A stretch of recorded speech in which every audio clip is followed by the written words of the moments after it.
Welcome to Movement Monday here on Heart of a Volunteer Veterans Podcast with your host, Daniel Hurd. Dan has been cycling one paddle at a time through 44 of the lower 48 states, nearly 18,000 miles and thousands of engagements to break the stigma of suicide. Join Dan as he engages in conversations with guests that are on their own movement to influence positive change and bring hope. Again, welcome and enjoy the episode.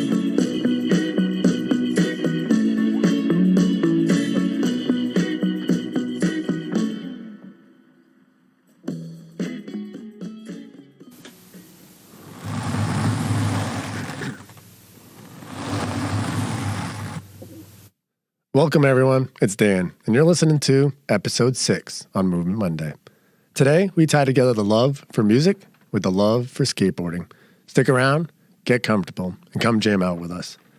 Even if you're not a country music lover, there are just some songs that we all hear at some point. Those songs that get the head bobbing, the feet moving, and the emotions flowing. Songs like Montgomery Gentry's My Town, Steve Holy's Brand New Girlfriend, and Rascal Flatts, a band that transcends further than country music, with songs like Here, My Wish, Every Day, and What Hurts the Most. There are many more out there as well. Our guest today is singer and songwriter Jeffrey Steele. Those songs I mentioned are just a few of the hundreds of songs he's been involved in writing and producing. 2007 was a year he would start a different and unexpected path. Him and his family started an organization named the Alex LeVasseur Memorial Fund and Community Foundation for Middle Tennessee, in honor of his late son. Alex lost his life in a tragic ATV accident at the age of 13. Their lives changed in an instant, but the family never stopped. They continued on behalf of Alex and to remember his legacy. Jeff, it's an honor to have you on Movement Monday. Welcome to the show. Dan, thank you so much for having me. It's an honor to be here myself. Grateful, and let's do it. Hey man, I'm thankful that we've kept in touch since we met in that unique situation, I would say, right? That was the craziest day. I've told the story to my friends so many times about how I met this guy, Lieutenant Dan, in front of the Brentwood REI in Brentwood, Tennessee, which is south of Nashville. I was riding home on my bicycle. I'm an avid cyclist, and I was riding home on my cycle 25 miles, my usual route coming home. And I decided on Memorial Day weekend of 2019 that I didn't need to, but I was going to stop by REI and just maybe pick up a few tubes and just a few supplies for my bike. I didn't really need them, but I said, I'm just going to stop by there on the way home. I felt like it was a real God moment, a real tap on the shoulder. This is how God works through people. And, I go to REI, not having to go there, and I pull up, and the first person I see is you on your bike, looking kind of disheveled like you've ridden about 185 miles, which you kind of had. And you were telling me your story about coming up from Chattanooga and telling me what your cause was and what your mission was.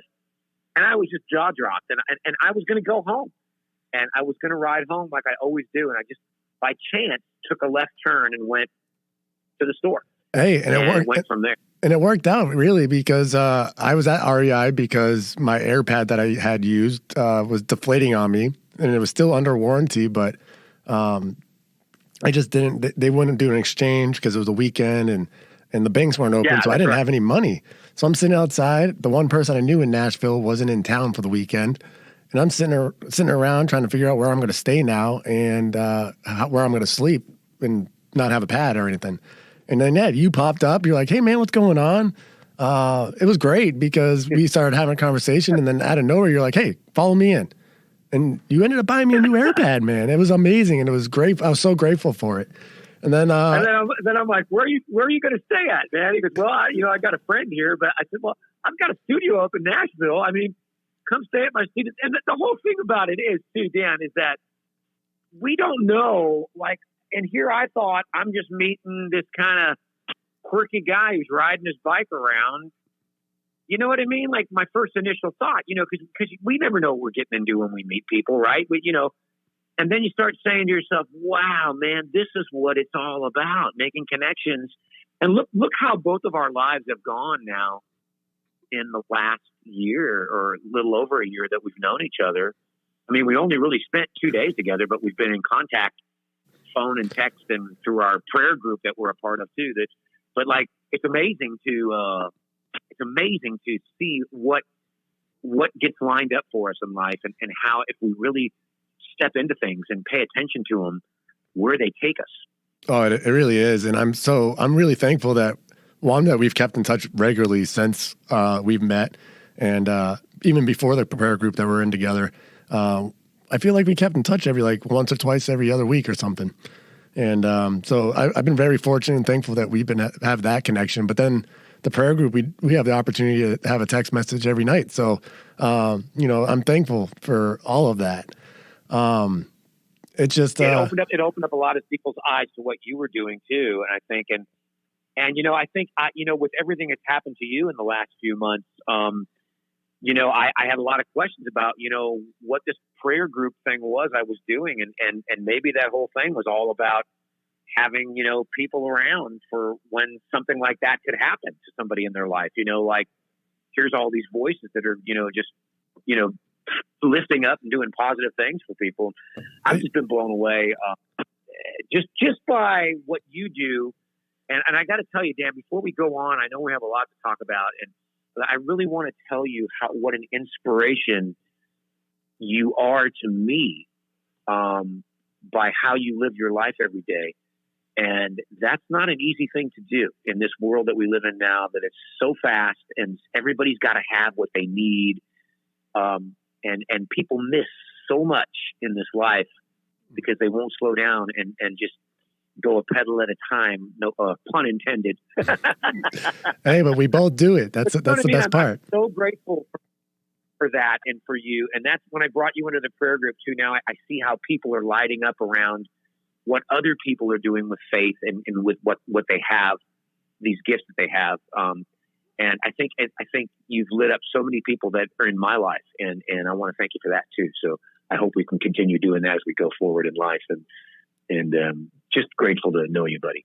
Jeff, it's an honor to know you as well, and for everybody else, they'll know why by the end of this conversation that we're having today, and I'm thankful for the connections that we've had, that we've built together, and the people you've connected me to, and even the prayer group. We've said that a few times, and the day that you invited me into it was a day that I had an accident on my bicycle. So it was very perfect timing, very godly, or coincidence, whatever people want to call it. It was right when it was meant to be, and I'm so thankful for that, and I'm thankful that we continue that every day. So, yeah, and it showed me really quick too. Just I'll finish up here, but a lot of passive praying, people just kind of passively praying for each other is a great thing. But we watched your journey through that group. A lot of people who didn't know anything about you, only what I had told them and the pictures you'd sent. So they didn't know anything about you. So as people are passively praying, they're kind of watching you go through this journey, helping other people on this crazy mission that you're on, And when this tragic accident happened, wow, it really makes people go, wait a minute, we really got to dig into this thing. This guy needs us. We got to, you know what I mean? Like, it just makes people more active in what they're doing with their faith. So absolutely. Again, thank you. And again, I'm thankful for it as well. It goes both ways. So I'm thankful that I can help other people become more active. And again, I'm thankful that they've become more active, and it works out. There's a balance for it all. So it's really amazing for that part. But hey, we just had New Year's that just passed by. What was your New Year's like? Do you have anything good going on? Did you play any shows? Well, yeah, I did this thing called a live show. Have you ever heard of what that is? It's a vague memory in my mind, but I think I remember. It's a vague memory in my mind, man. Yeah, I was out. I got to entertain in South Carolina over the holidays for New Year's, and pretty awesome. Just because you get to connect with people again, which is what I do. That's my life. That's my job. That's my gifts that I've been given, and I enjoy nothing more than showing off for God. I know you do, and it was finally a chance to get out. It's finally a chance to get out and play and sing and play some of my songs, and oh gosh, how fun, man! How fun! That's awesome. Did you any songs that we know of that you played? Do you play anything? Well, I usually my show is usually filled with songs that I've written, a lot of hit songs for other artists in country music and some in rock and roll and some R&B too. But I'm a songwriter by trade and producer and singer, and I've always been kind of an artist singer first, I think. But songwriting has been kind of my deepest passion. So when I get to get out and sing songs that I've written for other people and tell the stories about how the songs were written and how they got to those particular artists, it freaks people out because most people think, Tim McGraw, there's a song I wrote for Tim McGraw called The Cowboy and Me. And most people think that Tim wrote it. Yeah, well, thank you. And most people think he wrote it, So when I sing it and I tell this crazy story about how it, got to Tim and how I wrote it, people are jaw dropped going, wait a minute, you wrote? I said, yeah, I'm the guy that wrote the song. Well, see, wait. So you made it up? I'm like, yeah, I made it up. I made it up all in my head. That's what I do. That's the gifts I've got, and that's what we do here in Nashville. There's a lot of us that were just had a calling more than being an artist to really want to try to capture some great lyrics and melodies and just chase that. And that's been really my passion for the last 35 years, I think. Gosh, maybe even 40. Probably 40. Well, hey, actually, to be honest, I think it's been longer than that. Do you mind if we go back in time a little bit? Probably half. You mind if we go back in time a little bit? Yeah, go ahead. All right, so hey, it's scary to go back in time. We're gonna go so far back in time that when you were 10 years old, you wrote your first song. Oh my gosh! Oh my gosh! I looked it up, man. You wrote your first song called "Baby I'm Yours" at 10 years old. Like, maybe I'm right, maybe I'm wrong. Holding out on this love for so long. But if the love is there and you really care, I'm yours. That was my song I wrote when I was, I was just a little kid, man. Oh my God. Now, were you in? But it was crazy. Go ahead. Were you into country music? You weren't into country music at that age, were you? No, I was just, I was the youngest of 5 kids. So, I was one of those kids that was left-handed. I was a little bit dyslexic. I didn't know at the time, of course, but I could somehow hear things, and I could collect things in my head and figure them out, even though I didn't know what they were. Like, especially musically and theory-wise, I would steal all my brothers and sisters' records, and I would just eat them for lunch. You know what I mean? Like breakfast, lunch, and dinner. Motown, Jimi Hendrix, the Beatles, the Stones, all the 60s music, 70s music. And then I became like a teenager in the late 70s, mid 70s, late 70s. So I was kind of in that transition era of, between the Doobie Brothers and Led Zeppelin into disco and punk rock and ska and reggae music were all kind of coming in. All this new stuff. The Eagles were, you know what I mean? There was such a diverse. Yeah, there was a lot of music happening. Amazing. And it was all inventive and creative, and nobody was the same. And anything went. And I was living in Hollywood, California, this epicenter. Sunset Strip in the 70s was like the epicenter of the music business. It was, everybody was there. Everybody was there. It was the beginning of Tom Petty. It was the beginning of the Pretenders. It was the middle of Led Zeppelin. It was the back end of the Beatles. It was Elton John. And then it was like disco and punk rock. So I was down there playing in all these rock bands, full on rock guy, playing in a Zeppelin cover band. And as I got a little bit older, near 1980, I was offered a gig in Bakersfield playing a bunch of Merle Haggard songs. If I could learn some Merle Haggard songs, I'd get paid $50. So I'd never been paid any money for making music. So I was like, $50? Oh my gosh. So I learned all these Merle Haggard songs and I went and played this show, and I fell in love with country music. And I couldn't tell anybody though. Yeah. So it was still behind the closed doors. You weren't even telling anybody. Yeah. I couldn't tell my rock and roll friends I was listening to country music. They're like, dude, country music sucks. What are you doing? And so that became, as I kind of just drifted into country music, I was still playing in these rock bands, but I kind of drifted into country music, played all these honky tonks. I was so taken by the lyrics, like Chris Christopherson, like Willie Nelson, and especially Merle Haggard. So my music started to develop. My original music, like it was all this rock influence with country music lyrics, and so that became my mission to kind of write music that rock and rollers would love. That was country, and that began my road to Nashville. Now, you know what I mean? I never needed to go to Nashville. I was doing quite well in LA, so. Yeah, anyway, but Nashville's the next spot. That's where you had to get to where you are today, right? Really? Yeah, but I didn't know it. I just stumbled into it. I ended up in this band, a country music band that was this amazing band called Boy Howdy with these amazing musicians in it. If you ever can go back and listen to the records, there's a couple of great, as instrumentalists, this band was phenomenal. I was not really a great songwriter yet. I was pretty good. I had a talent for it.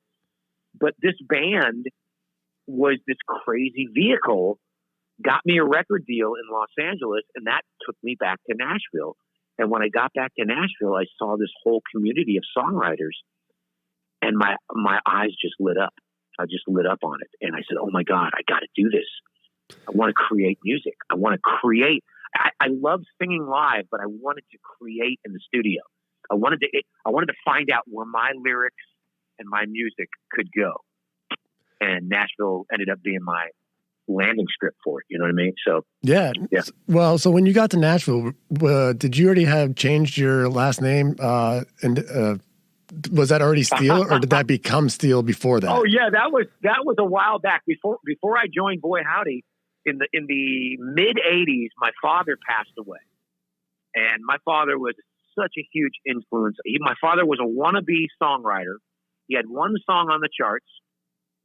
That was his passion, though. My mom was this amazing singer. But my dad really wanted to be in music, but he was raising 5 kids. And he had this little machine shop. We cut metal. We fabricated parts for aerospace and the auto industry on these really archaic, abrasive saws and metal cutting saws, and it was a metal cutting shop. Hey, it's funny that you bring that up, Jeff. It's really funny that you bring that up. I was actually a machinist as well, and before I started cycling, so I actually know exactly what you're talking about because I worked with medical and cars and other things. So I totally understand what you're talking about. Well, yeah. So my dad, so he would be playing the guitar every night, and he would always tell me to listen to Chris Christopherson. And I'd just laugh, because I was like, Dad, country music sucks. That was back when I was a kid, But he was always like, if something came up, he'd try to point me to it. Sometimes without me even knowing it. So you know what I mean? So he was always kind of an influence. And I teach a lot of songwriting classes now, and I do a lot of boot camps and stuff. And I always tell people, man, whatever your life is, that's what your songs are. And whatever your idiosyncrasies are and your failures are and all the things you might hate about yourself or think are the worst parts of yourself, that is your $1 million dream, if that's what you're looking at it as. You know what I mean? Like all the things that we grow up with. And I started really focusing in on my life growing up, my dad's influence on me. And so anyway, I'm getting off your question here, but when my dad passed away right around 86, 87, I was playing around town. My name is LeVasseur is my given name. Mm. The French pronunciation is LeVasseur, and people could never pronounce it. So I'm playing in all these country bars, and they go to announce me, and they could never say my name. It's like it was getting kind of embarrassing. I was like, gosh, man, they always get my name wrong. And so someone said, man, you ought to change it to something that really means something to you. And so I was like, yeah. And so I thought about that one night, and I was like 86, I think, late 86, early 87. And I said, you know what? I cut steel for a living. My dad runs a steel shop. I'll call myself Steele, and I'll put an E on the end, and I'll put a little hyphen above the last E to make it French, like my name. because I wanted to honor my dad and my dad's name, and I grew up in that machine shop. I literally grew up with that oil, that cutting oil smell, those little metal chips in my fingers that would always cut my fingers. Oh yeah, and probably helped callous my fingers as a guitar player. I used to take my guitar in there at night because it had a great echo in there, and I'd write my songs in there. So it was such a part of my early upbringing. I had to make it a tribute to my dad. I get so many stories as time went on about, everything going back to my dad. I can tell you a few if we have time, but let's keep moving on because you know me, I talk a lot. Hey, you know what? And there's nothing wrong with that. Jeff, I actually enjoy listening, talking to you. So, but so you were going into the metal shop, and that's where you're playing music, practicing, writing songs, and ultimately really producing your own songs at that point. But when did it become your focus to actually be a songwriter and a producer? When did that start? And when did it become the change where you actually had your music getting picked up by artists and stuff? Okay, well, it's a long, long story and road, obviously. I knew something in high school. I don't know what I knew, but I knew something. I had this gift. I was pretty good at it at a young age, like naturally gifted singer, and I could write these songs. Yeah, I'm not bragging. I'm just saying it was a gift I had that was coming out of me. I couldn't stop it. Of course, and we all got those gifts. We got to take advantage of them. I was so confident in it that it made me a terrible student. And I dropped out of school because I knew that's what I was going to do. I didn't know how I was going to do it, but I just knew that I was playing my guitar. I never thought about making money. I just knew there was a passion to do this music. That's all I knew. And I told my wife when we first met, I said, I'm doing this. I don't know what I got to do, but I'm doing this. So if you're coming with me, you need to know that I'm doing this, and I'm not doing it for the money. I'm doing it because I love it. And she's been my kind of rock the whole way. But I'll tell you, just to expand on the story, Dan, I've been through so many hoops, and that one thing led to another, got a record deal, like I just told you, and ended up in Nashville. I wrote a song that became a hit, started having a little bit of success, but I wasn't really doing my thing yet, right? Yeah. So at some point in the 90s, after being in this band for like 8 years, I've been on the road like 250 days out of the year. I had a family I was missing and missing time with. I started losing my voice. And I couldn't sing. I was so worn out from late nights and partying and, living the dream in the music business kind of thing. And just overworking myself. Up at 6 a.m. doing 5 radio interviews, try to get your song played on the radio. And then you go do a sound check, and then you're playing 2 shows a night everywhere, every night, and traveling on a bus and just not getting good sleep, Oh yeah. I started losing my voice, and it got to the point where I couldn't hit notes anymore. So long story short, went to the doctor in Nashville, a voice doctor, and they wanted to perform surgery on me because they found a couple of bumps on me that were hindering my vocal abilities. And I said, well, is it cancerous? Is it debilitating? They said, no. I said, well, if it's not something I need to get done, then I don't want to do it. Well, if you don't do it, you're not going to be able to sing because you're going to permanently damage your voice. So I said, I prayed about it. And I said, there's got to be another doctor that has a different viewpoint, right? So I prayed on it, and lo and behold, I met this doctor named Tom Cleveland, the most amazing guy I've ever met, Dan. And he made me sing for him at 8 in the morning. I said, hey, I can't sing at 8 in the morning. It's too early. He goes, you should be able to sing any time of day. I'm like, what? He goes, let's just hear what you got. So I sang for him, and my voice is breaking up on the notes. He goes, Jeff, you're breathing wrong and you're talking wrong. He goes, okay, we're going to do these exercises. This might take you between, a year and 3 years to master. But if you can stop singing and just kind of put it down for a couple of years and commit to these exercises with your voice and your breathing, you'll be a better singer than you've ever been. And your range is going to be better than it's ever been, because you have an extended range, but you're not using your voice properly. Mm-hmm. And my jaw dropped. I'm just listening to him talk. I've just naturally had a voice, so I never knew what to do about it. I just sang. I could just sing at will. So I'm just looking at this guy going, what is he talking about? So I just signed up for it, Dan, and I just said, okay, I don't want to get this surgery. If I don't have anything wrong with me as far as illness goes, I don't want to get this surgery. And so I just kept praying on it, and then I just said, okay, he's taken away my moneymaker. My voice is making me a living right now. I'm just going to have to become the best songwriter I can become. And that's when my life really got serious. That's when I really got serious about creating music.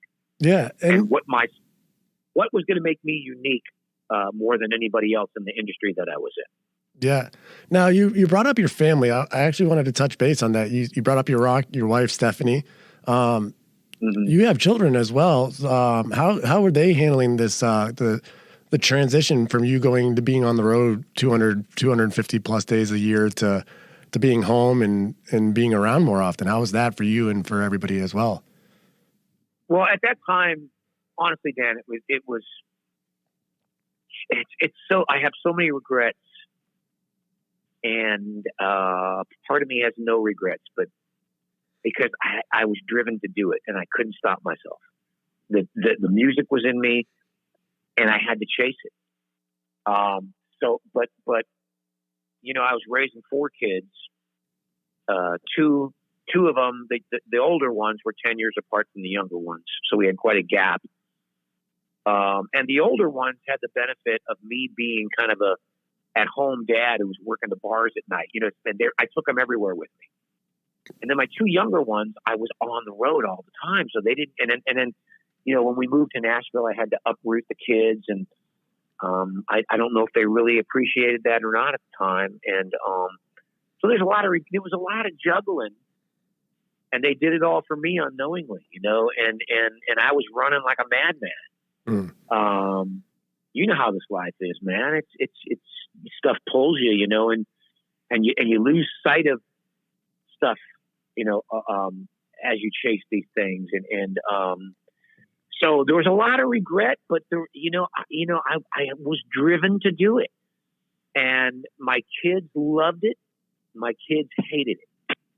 My youngest always asked me when I was going to stop doing it so I could spend more time at home, and that would make me cry.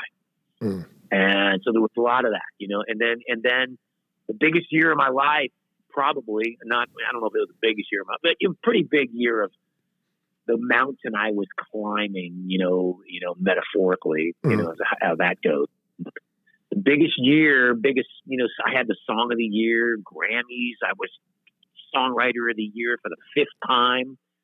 Unprecedented, at that time. And my boy died in an accident that year. And very heartbreaking too. And there's your perspective on life, you get the door slammed right in your face. So what are you doing with your life? What is really important here? And it was that, in the scope of this big gala I was at one night, I'm hanging out with Chris Christopherson, who's my dad always wanted me to meet and take after, you know what I mean? Mm-hmm.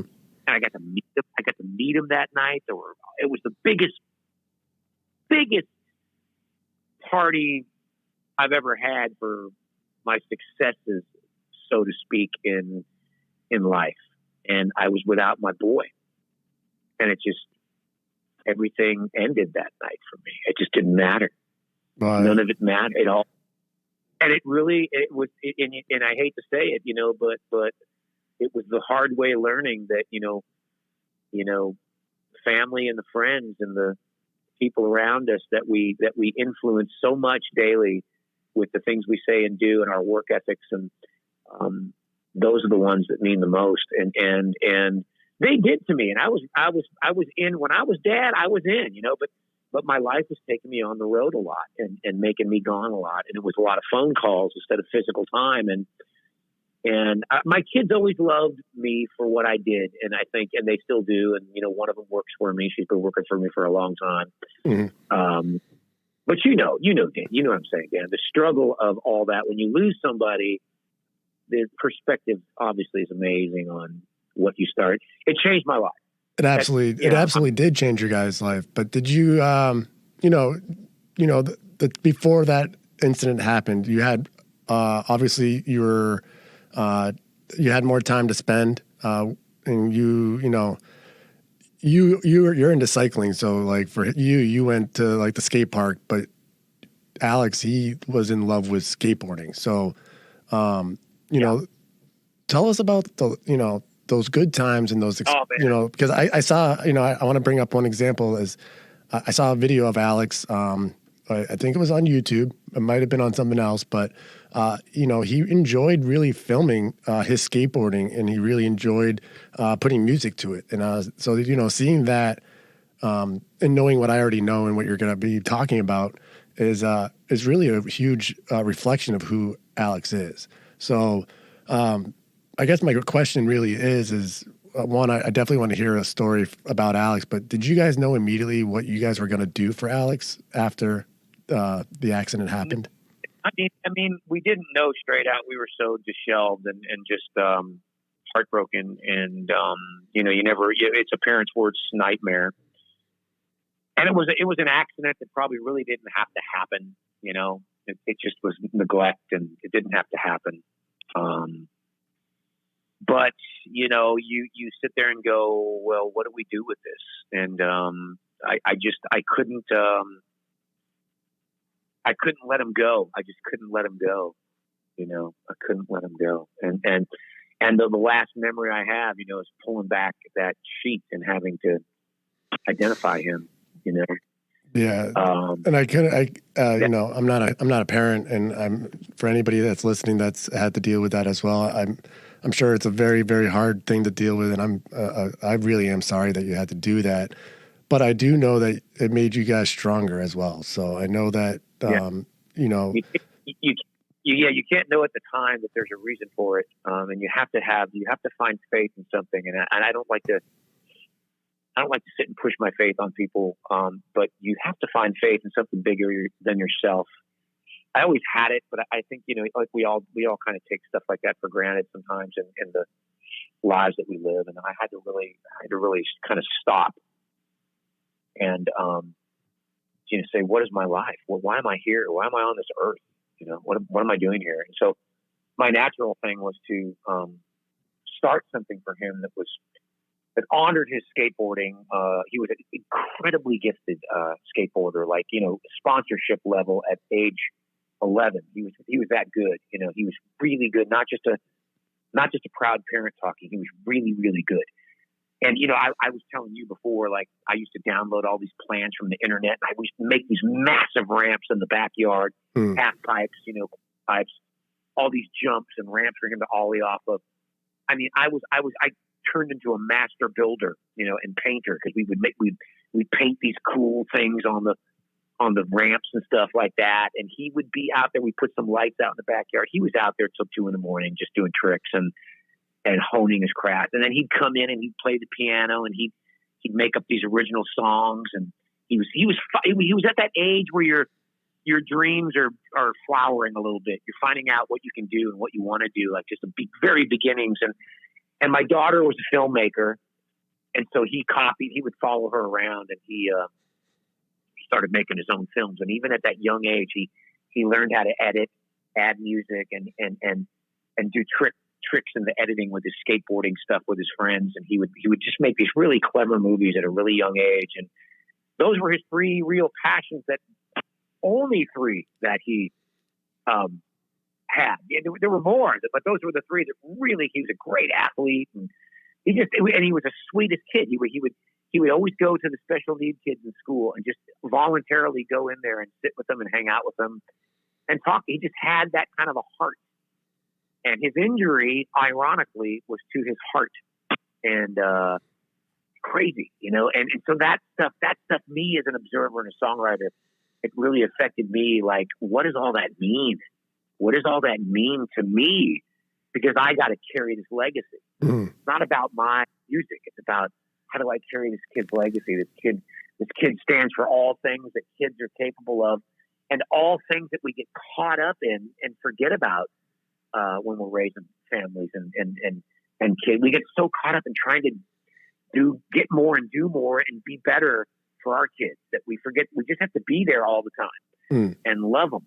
And so we wanted to point the charity at kids that were at-risk kids, or kids that didn't have parents to come to after school, or, you know what I mean, that had some sort of a situation. We wanted to do whatever we did with Alex's gifts and bring them to people that could never otherwise have. That was our basic premise when we started all this. Well, hey, I really want to get more into the legacy that you guys have created for Alex and the opportunities you're giving to others, the other children out there in the world, and more so in Central Tennessee. But let's do that after this quick break. Okay, you got it. All right, so you've been listening to a couple episodes, and you're thinking to yourself, I got something to say, or I want to have a chat on this Veterans podcast. Too easy, folks. Reach out to HOVpodcast7@gmail.com, and we'll start working on an episode. Like I said, it's too easy. Hell, I'm a former jarhead and airborne ranger. You know it's super easy. Now enjoy the rest of this splendid episode. Hey, we're back, and Jeff, it's awesome to have you back here. And first half was a really emotional roller coaster of things, but we're going to continue that with the nonprofit of things. But for you personally, music continued. You were honored in September of 2008 in the Country Music Hall of Fame as a poet prophet, and also in 2013 you were inducted into the Nashville Songwriters Hall of Fame.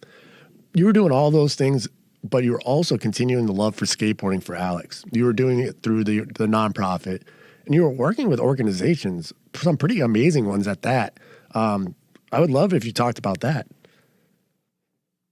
Yeah, I mean, I those awards were just mind blowing.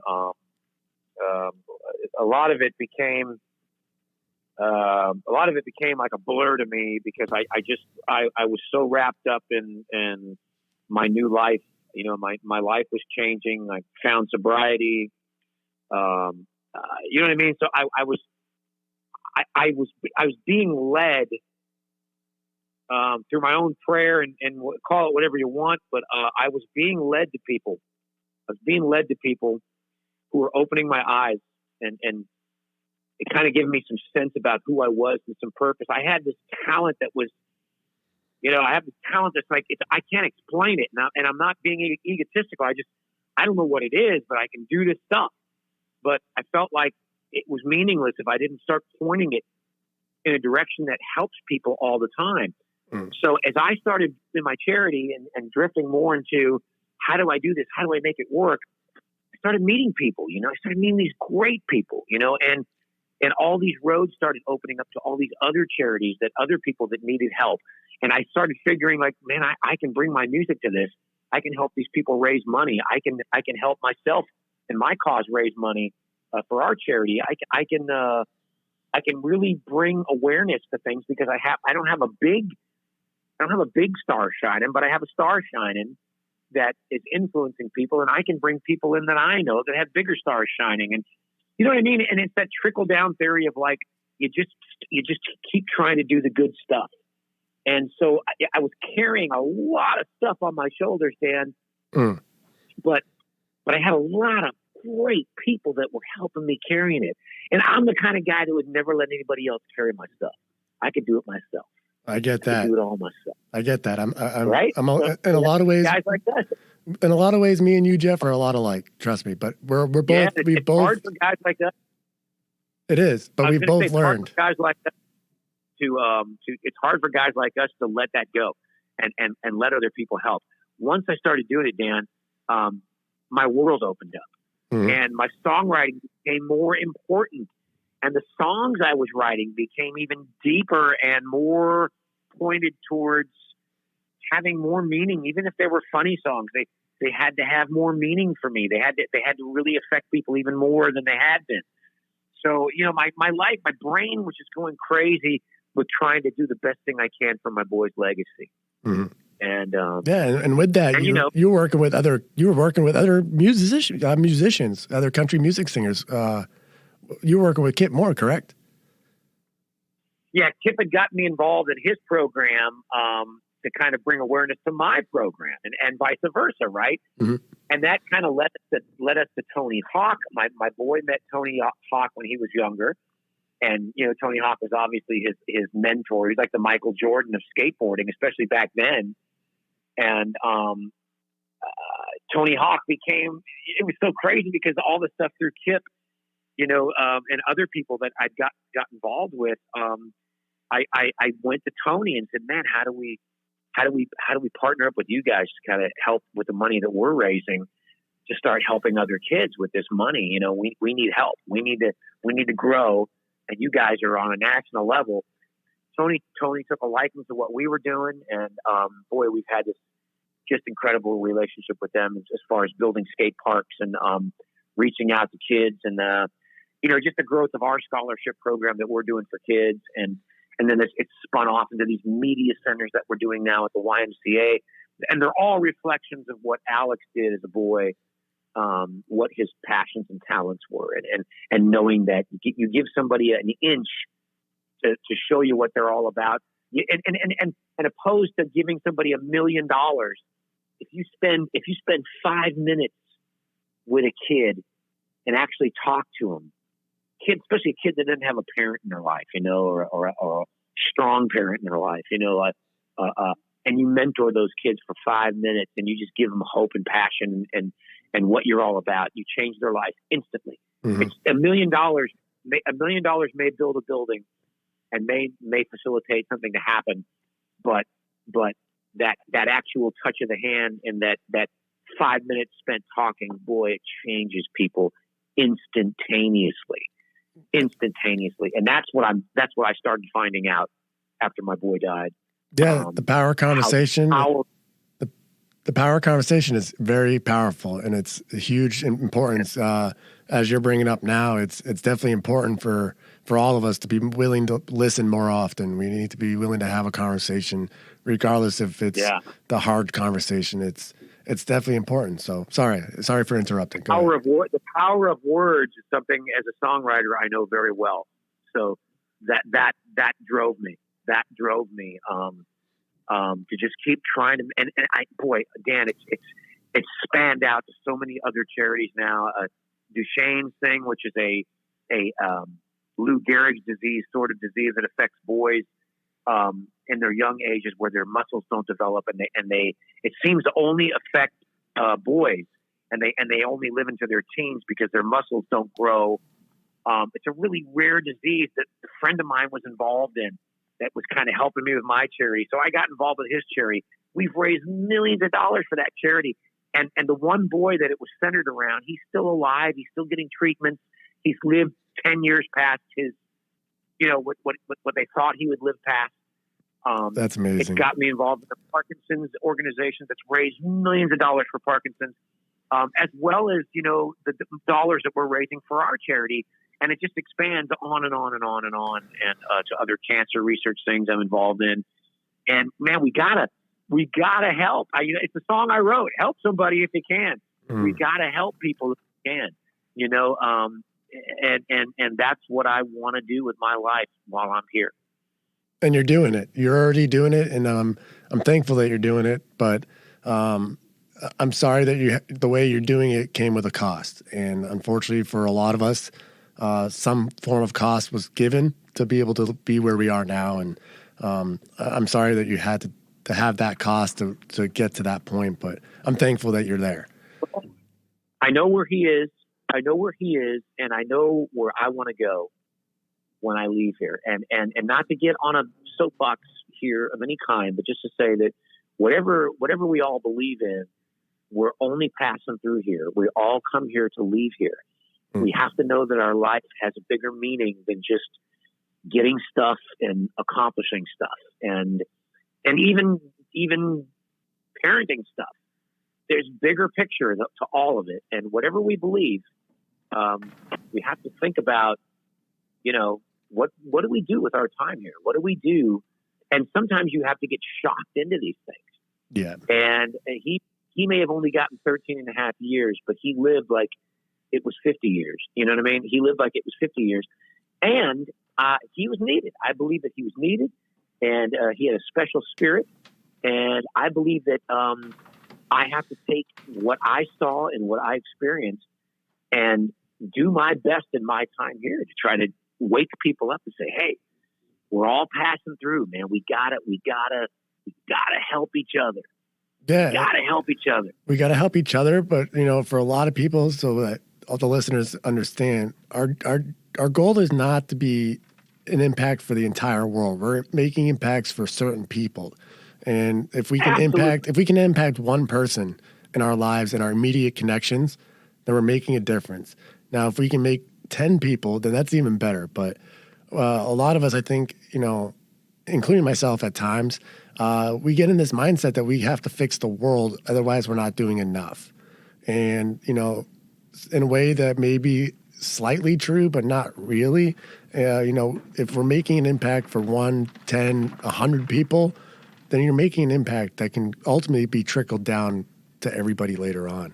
And that's really where it's going to be, is we got to make those impacts in the immediate people that we know, or the people that we know that need the impact that we're dealing with or giving. And you're doing that. You're doing that for your area, but you're not just doing that for Central Tennessee anymore. You're doing that for around the country. And I think that's what is really powerful, is with everything that you guys are doing, because I definitely want to get back into what the focus of the funding is, because we brought that up a little bit, but I want to dive into that. But before we do, you guys are involved with skate parks. You guys are helping and investing in making skate parks around the country. Like, how many have you made how many have you guys been involved in for your organization? Well, we've been involved in approximately 6, basically, so far, but we have so many in the works. We have Laurel, Mississippi, Fairbanks, Alaska, LaGrange, Georgia, Nashville, Indiana, Laramie, Wyoming, Hazleton, Iowa, Boone, North Carolina, and Atchison, Kansas. We actually have, that's 8. That's 8. We have, and we have a few others in the works, but they're all kind of in areas that might not necessarily get a skate park. They might not, you know what I mean? Like, they're smaller, mid-sized cities. They might not have a place. Not all kids play football and basketball. No. And that's what the point was too, is like, it's alternative sports. And Alex was one of those guys that loved alternative sports too. And, so it's really cool to be able to help build these things in places where kids would never get them. They would never get them. And just put something there and watch what these kids do. I mean, you just put something there. And I always say, I have a lyric in one of my songs. You can't change the world waiting on the world to change. You got to go out and do it. And you got to do it one person at a time. Like you just said a minute ago, you can't try to go after the whole world at once. You just go after the people that you know around you, and you start changing there. And you'd be surprised the kind of wildfires you spread when you light 3 or 4 people up with positivity. It just lights fires. You know? And I love that you bring up. I love that you bring up the wildfire analogy, actually, because I've been told by several of my friends and people that have met me along the way that they look at me as a spark. I'm going around the country when I was on my bicycle, sparking conversation, sparking different thought patterns. And really what I was doing was I was starting these little sparks in these little areas that were hopefully potentially turn into wildfires, as bad as that sounds, of people making change and doing positive things. And I think it is.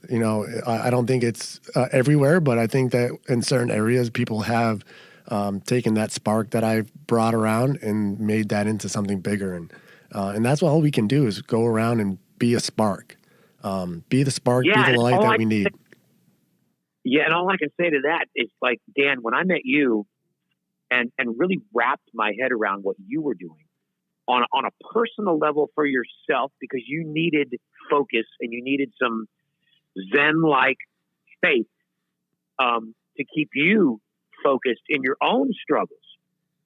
But to take that struggle, similar to me, to take that struggle to other people and apply it to helping them save their lives and not give up on life, and realizing how important their life here is in this journey to an afterlife, whatever it's going to be for them. You know, you have to know that your time here is how you spend your time here determines everything. And when I saw what you were doing on your level, and then kind of looked at what I was doing, you know, channeling my grief, but also becoming aware of the power that this was having on people.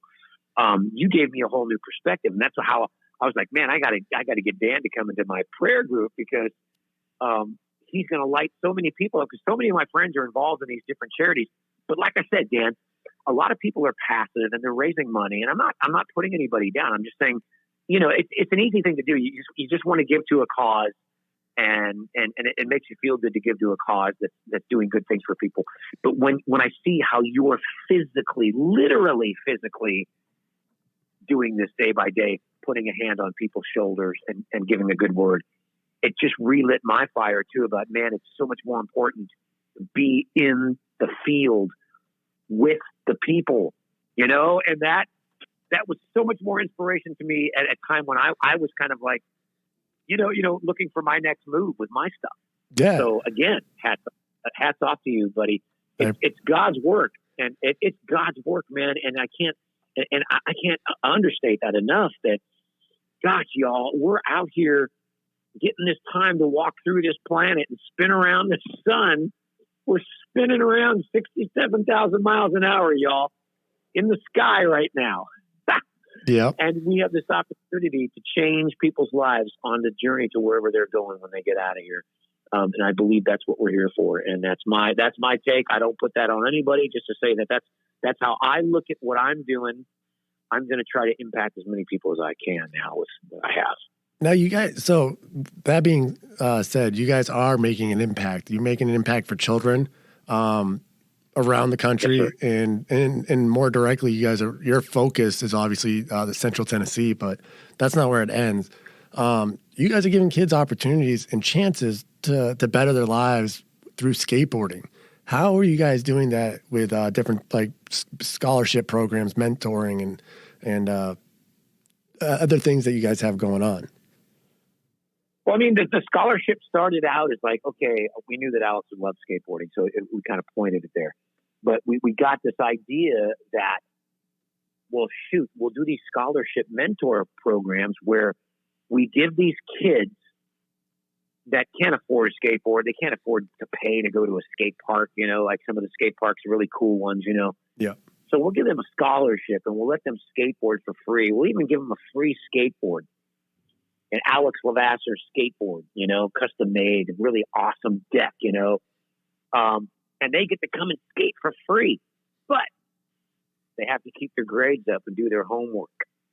You know what I mean? And it was just that simple of an idea.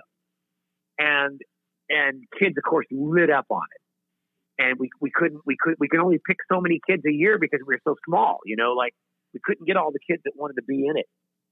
So the ones that got in it, the idea was if they didn't keep their grades up, their skate deck got taken away and they didn't get to skate anymore.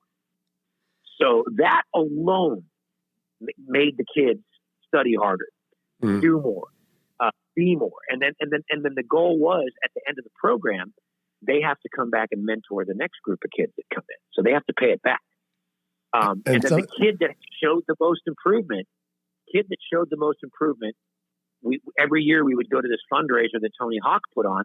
Tony Hawk would have all these celebrity skaters and BMXers on these massive ramps. You know, you've seen it before, the X Games stuff.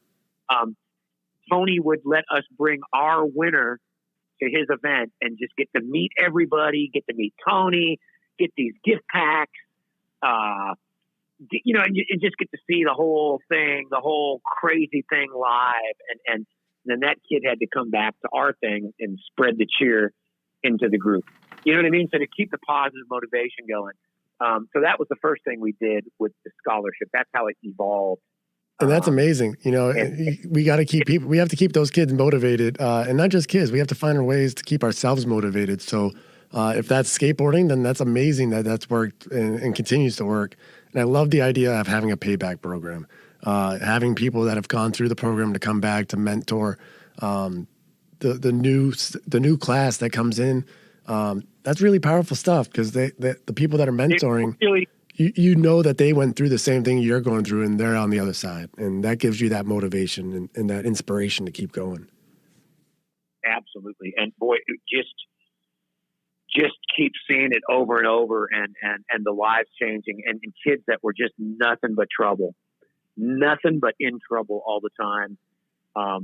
Becoming police officers, becoming firemen, becoming upstanding members of their community, becoming mentors in their community. You know what I mean? That stuff.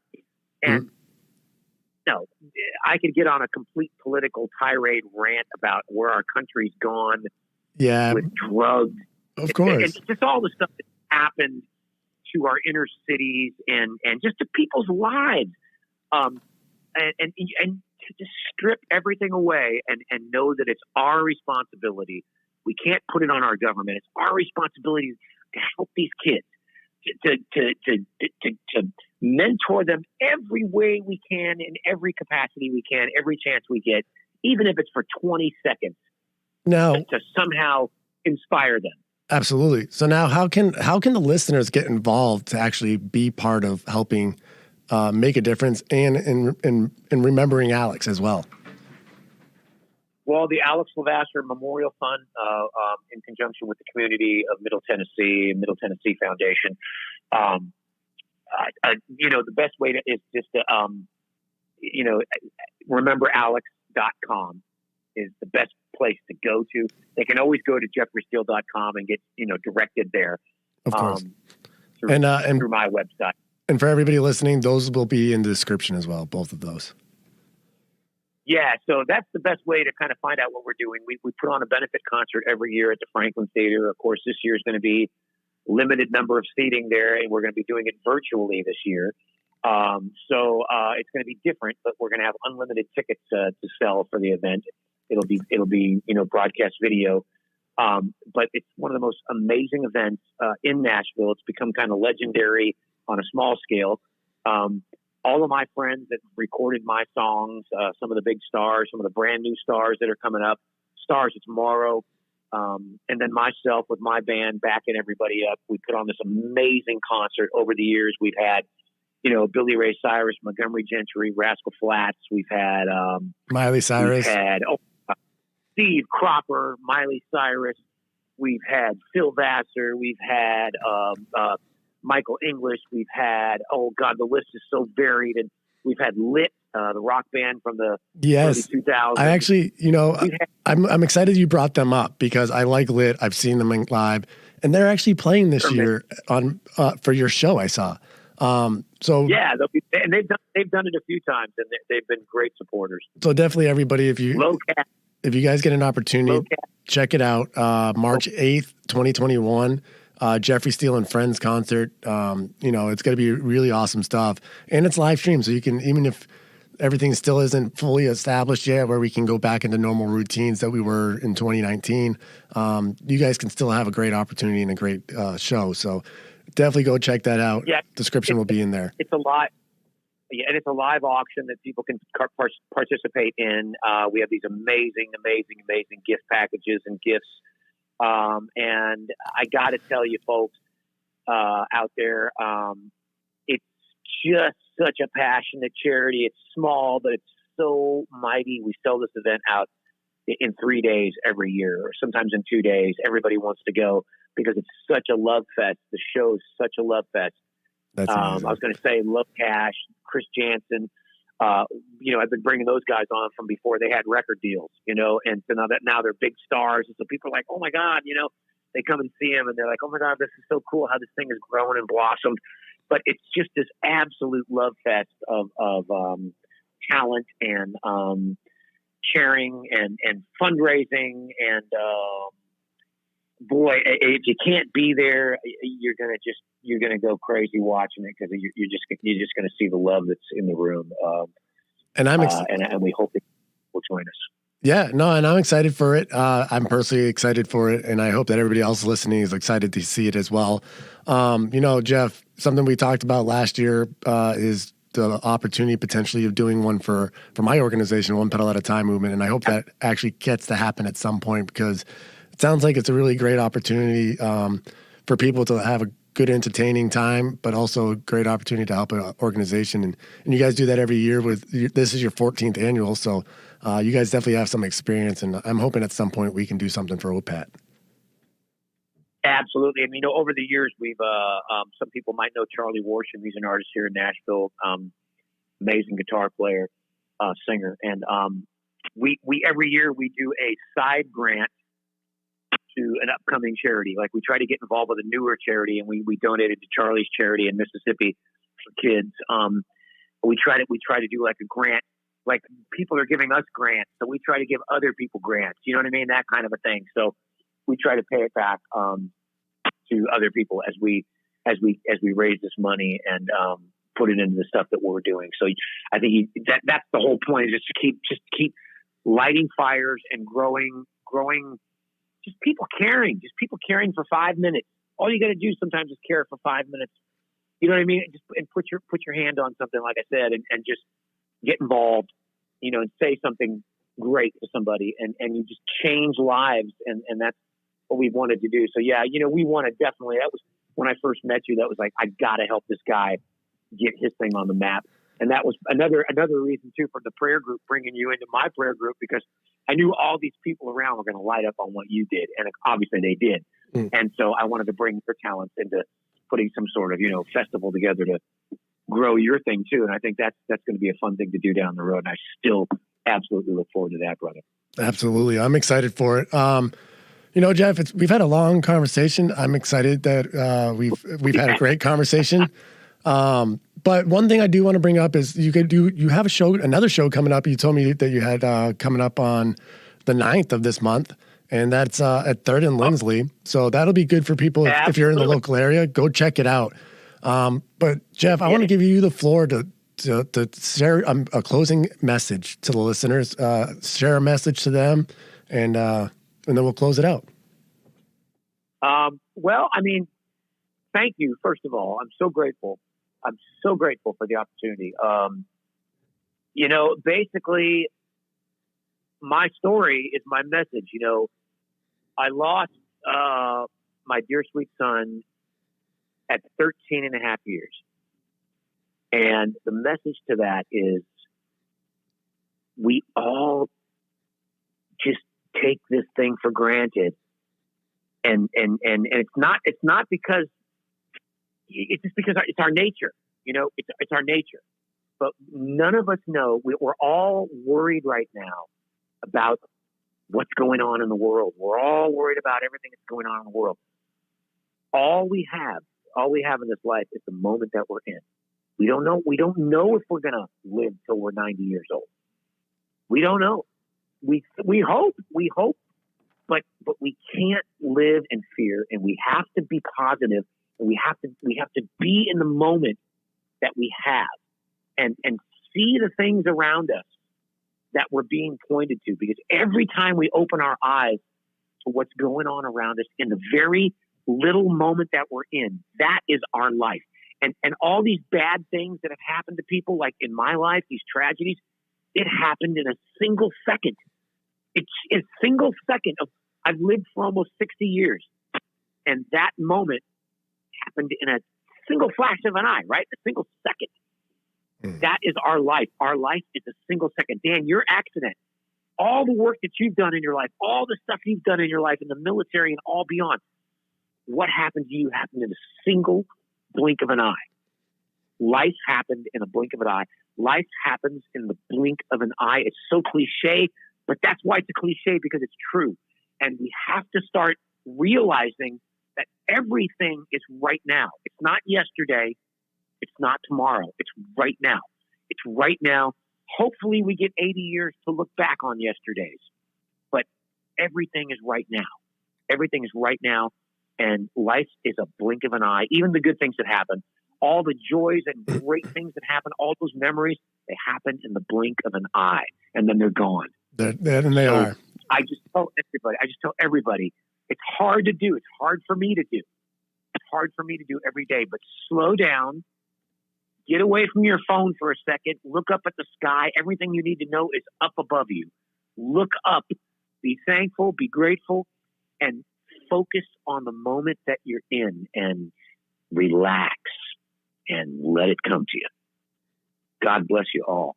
Happy New Year to everybody. Jeff, thank you so much. It's been an honor to have you on the show. Right back at you, buddy. You are my favorite. Thank you. All right. Hey, folks, join us for an evening to support the Alex LeVasseur Memorial Fund, March 8th, 2021, and its 14th Annual Jeffrey Steele and Friends, an intimate evening and one-of-a-kind virtual experience. Link in the description for more details. Mark the calendar for an amazing time that's also a great cause. It was truly an honor learning about Alex and the legacy his family has made for him. Jeffrey, Stephanie, and many others have made it a reality. It really is a great representation of who Alex is. His love for film while skateboarding and playing music sparked a movement after heartbreak. Let's remember Alex by being a friend to everyone you meet. Make the most of each day and each moment. We never know when it'll be our last. It was amazing interviewing his dad, my friend, Jeff Steele. His influence in the music industry will continue for years to come, and his songwriting boot camp is forging the next generation of songwriters. Speak from the heart, as Jeffrey would say, be authentic. Most of us have something which is hard to express. For me, it's that inner feeling of being inadequate. Speaking truly to yourself and others does mean being authentic. Is your outer expression lined up with your inner experience? Next week's guest has a movement that could be helpful to some and have you find a balance with nature. We have Green University's Tom Alpel on the series to discuss wilderness survival, botany, foraging, and sustainable living. Till next Monday, have a smiling week.